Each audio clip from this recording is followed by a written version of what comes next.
দিনটি ছিল বৃহস্পতিবার 4 জানুয়ারি 2024। আলহাজ তমিজউদ্দিন সাহেবের শান্তিপূর্ণ মিছিলে চালায় হামলা সরকারি পেটোয়া বাহিনী।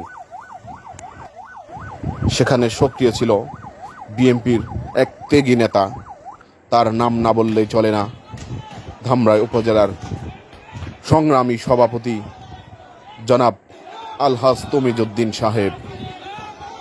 জনাব আলহাজ তমিজউদ্দিন সাহেব সেদিনকার স্বৈরশাসক সরকার বিরোধী আন্দোলনে ছিলেন জাগ্রত এক নেতা, জনাব আলহাজ তমিজউদ্দিন সাহেব, যার কথা না বললেই চলে না।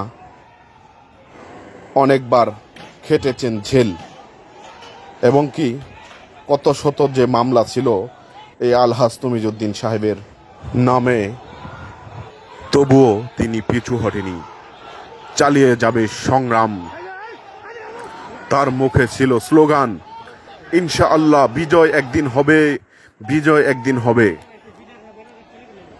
এই ভয়ঙ্কর দৃশ্যটি হয়েছিল 2024 সালের জানুয়ারি মাসের 4 তারিখে কালামপুর বাজারে।